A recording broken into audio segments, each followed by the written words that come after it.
खुलासा में आपका स्वागत है। मैं हूं प्रशांत झा।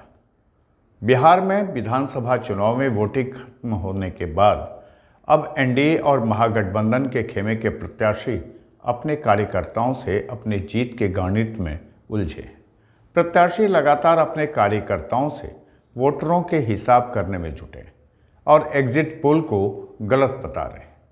हालांकि मतगणना में अब देर नहीं है, लेकिन उससे पहले चुनाव लड़ने वाले उम्मीदवारों की धड़कनें तेज हो गई हैं। देखिए अररिया से विपुल विश्वास की ये रिपोर्ट। फारबिसगंज बीजेपी कार्यालय में चुनाव परिणाम को लेकर मंथन का दौर शुरू हो गया। विभिन्न पंचायतों से पहुंचे कार्यकर्ताओं ने बीजेपी प्रत्याशी और विधानसभा प्रभारी को अपनी बातों से अवगत कराया। इस मौके पर विधायक विद्यासागर केसरी उर्फ मंचन केसरी के आवास पर भी बीजेपी कार्यकर्ताओं का दिन भर आने का सिलसिला जारी रहा। विद्यासागर केसरी के साथ कार्यकर्ता चाय पर चर्चा करते रहे। खास बात यह रही कि बीजेपी प्रत्याशी विद्यासागर केसरी बाल दाढ़ी बनाने के दौरान भी कार्यकर्ताओं से बूथों पर उनके पक्ष में हुए मतदान की जानकारी लेते रहे। कार्यकर्ता भी विभिन्न बूथों की जानकारी बिंदुवार मंचन केसरी को देते नजर आए। सभी मंडल अध्यक्षों ने विभिन्न बूथों की जानकारी बीजेपी अधिकारियों को दी। मतदान के बाद अब सबकी निगाहें 10 नवंबर को होने वाली मतगणना पर है।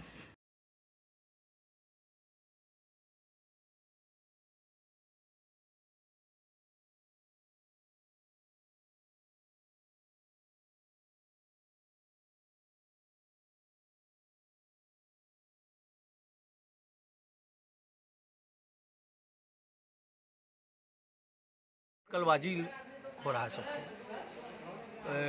भारतीय जनता पार्टी के जितने भी लोग हैं, इसको आस्था है जब तक काउंटिंग का कोई परिणाम नहीं आ जाता है, बेवजह का कोई टिप्पणी करना अनुचित है। और एनडीए की सरकार बनेगी और फारबिसगंज से हमारे माननीय विधायक मंचन केसरी जी अपार बहुमत से जीतेंगे। 6 विधानसभा है तो सब जगह एनडीए के जो लोग हैं सब लोग जीतेंगे। अच्छा, एग्जिट पोल बना गलत हो सकता है, एकदम गलत हो सकता है। आप देख लीजिएगा, हम लोग एक जगह रहेंगे, फिर आपसे बात होगी निश्चित। एग्जिट पोल करते हैं जनता से पूछ करके। हम लोग का भी सर्वे होता है डायरेक्ट जनता से। तो हमारा एग्जिट पोल कहता है बिहार में हमारी सरकार बनेगी और फारबिसगंज विधानसभा अपार बहुमत से जीतेंगे। कम से कम 30,000-35,000 वोट से हम लोग यहाँ जीतेंगे इस विधानसभा।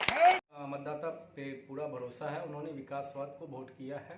जो हमने पिछले 5 साल में निवर्तमान विधायक विद्यासागर केसरी जी ने जो विकास किया फारबिसगंज विधानसभा में, उससे हम लोग पूरी तरह आश्वस्त है और हमारी जनता भी आश्वस्त है। हमें पूर्ण विश्वास है कि हम लोग विगत चुनाव में जितने वोट के अंतर से जीते थे, उससे दुगुना वोट से इस बार हम लोग जीतने जा रहे हैं।